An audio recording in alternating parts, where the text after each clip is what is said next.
বিশ্বনবী তাহাজ্জুদের সময় দাঁড়িয়ে যেতেন। ছোট্ট একটা ঘরে চাটাইয়ের উপরে বিশ্বনবী মা এসে শুতেন, গাদাগাদি করে জায়গা নাই।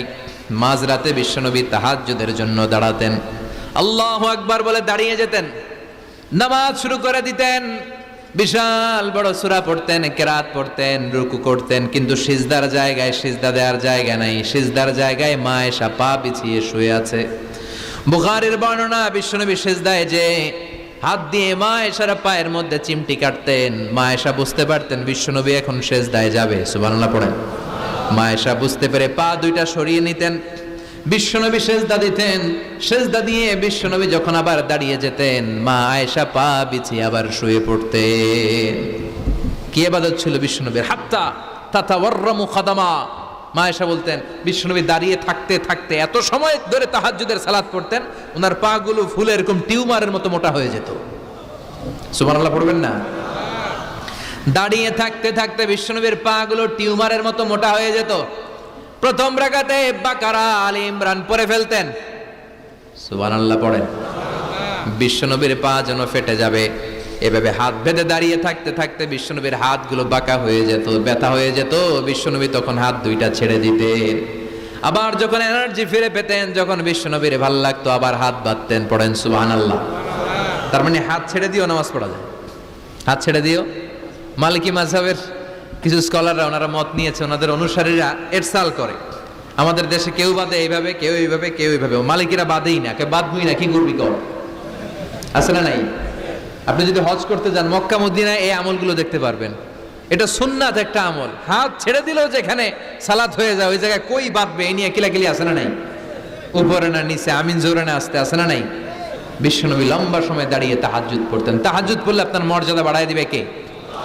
সাইয়েদনা জিবরাইল বললেন ইন্না শারাফাল মুমিন ফি কিয়ামিল লাইল।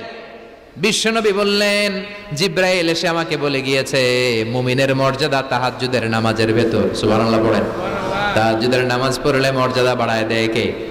দুই নাম্বার কুরবাতুন ইলাল্লাহ। তাহাজ্জুদের নামাজ পড়লে আল্লাহর সাথে নৈকট্য বাড়িয়ে দেয় কে? আল্লাহর সাথে কানেক্টিভিটি আপনার বেড়ে যাবে। আমাদের দুনিয়াতে সব জায়গায় কানেক্টিভিটি আছে। এমপির সাথে হাত আছে, চেয়ারম্যানের সাথে হাত আছে, ওই এসআই এর সাথে হাত আছে, পুলিশের আইজির সাথে হাত আছে, কিন্তু আল্লাহর সাথে হাতটা নাই। কথা কন। আসল জায়গায় কানেকশন লাগানো দরকার। চিল্লায় বলেন ঠিক কি না? মান লাহুল মাওলা ফালাহুল কুল্লু। যে ব্যক্তি আল্লাহর হয়ে যায় গোটা বিশ্ব তার হয়ে যায়। যে সব জায়গায় যে ধর্ণা দেয় আল্লাহর কাছে ধর্ণা দেয় না, তার কোনো মর্যাদা নাই। আর যে ব্যক্তি সব দিক থেকে মুখ ফিরিয়ে আল্লাহর কাছে যায়, গোটা বিশ্বের সবাই তার দিকে তাকিয়ে থাকে। এজন্য সম্পর্কটা লাগাইতে হবে কোন জায়গায়? তার মানে তাহাজ্জুদ পড়লে মর্যাদা বেড়ে যায়, আল্লাহর সাথে সম্পর্ক বেড়ে যায়। বিশ্বনবী বললেন মানহাতুনা আনিল ইসিম। তাহাজ্জুদের নামাজ পড়লে তাহাজ্জুদের নামাজ আপনারে পাপ কাজ থেকে বাধা দিবে। সুবহানাল্লাহ পড়েন। তাহাজ্জুদ যারা পড়ে এরা পাপ কাজ করে না। চিল্লায় কোন ঠিক কি না? 4 নম্বরে মুকাফফিরাতুন লিসাইয়্যাত। পাপ আর অন্যায় যদি কিছু হয়েও থাকে, তাহাজ্জুদের নামাজ পড়লে তাহাজ্জুদের নামাজ পাপগুলোরে ধুয়ে মুছে সাফ করে দেয়। এজন্য তাহাজ্জুদ পড়ার দরকার আছে না নাই? ঘুমের আরবিতে কিছু নাম আছে। ঘুমের একটা নাম হচ্ছে নুআস। নুআস মানে ড্রোজিনেস। বাসে বসে আছেন, বাসও ঝুলে আপনিও ঝুলতেছেন, এরকম হয় না? ঝিমুনি, এটার বলে নুআস। আরেকটা হচ্ছে সামান্য হালকা লাইট স্লিপ, সামান্য ঘুম, এটার বলে পাওয়ার ন্যাপ। হালকা হালকা ঘুম, ঘুমও আসছে, আবার কে যেন কথা বলে ওইটাও শোনা যায়, এরকম ঘুম আছে না নাই? এটার বলে সিনা। আরবিতে এটার কি কয়? সিনা। আরেকটা হচ্ছে ভালো ঘুম, এটার বলে নাউম। এটার কি বলে? তাহলে পাইলাম নুআস, সিনা, নাউম। আরেকটা হচ্ছে জন্মের ঘুম। কিরকম ঘুম? এমন ঘুম যেই ঘুমে ডাকলেও মানুষ ওঠে না, যেটা শেষ রাতে আমাদের যেই ঘুমটা হয়, রাত 3টা-4টার দিকে কম্বল টেনে টেনে আরেকটু ঘুমাইতে মনে চায়, এরকম একটা ঘুম আছে না নাই? এই ঘুমটাকে আরবিতে বলে হুজুদ। কি বলে? সবাই বলেন।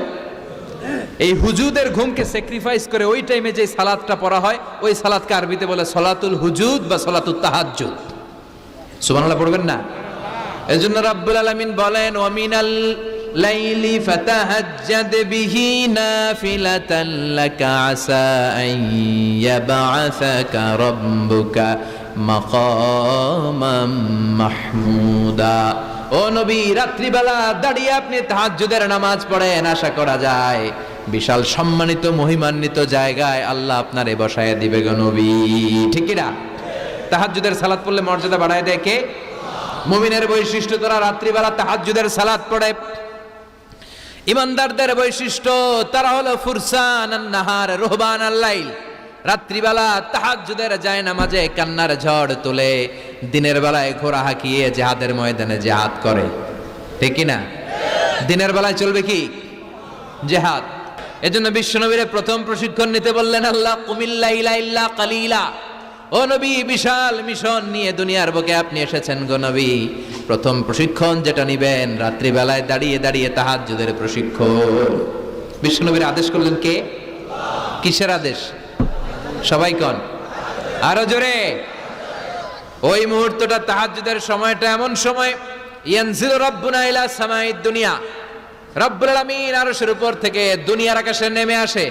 নেমে আসে মানে বিশেষ একটা মনোযোগ দেয়, আর দুনিয়াবাসীরা ডেকে ডেকে বলে, গোলাম আলা মিন মুস্তাগফিরিনা গফির আলা। কার ক্ষমা লাগবে ক্ষমা চাও, সব গুনাহ আমি ক্ষমা করে দেব। আলা মিন মুস্তারজিকিন আরজুকালা, কার কি লাগবে আমার কাছে চাও, সব আমি দিয়ে দেব। আল্লাহু আকবার। আলা মিন মুস্তাকসিন আকসুলা, যার জামা দরকার জামা চাও, জামা দেব। ক্ষমতা দরকার ক্ষমতা চাও, ক্ষমতা দেব।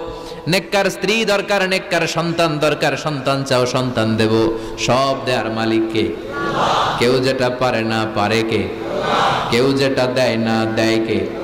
কেউ যেটা বোঝে না বোঝে কে? আল্লাহ শেষ রাতে আম করে ডাকে, দেওয়ার জন্য ডাকে, কিন্তু চাওয়ার সময় আমাদের নাই। উনি দেওয়ার জন্য প্রস্তুত, কিন্তু এটা তো নেওয়ার লোক লাগবে। কথা কন।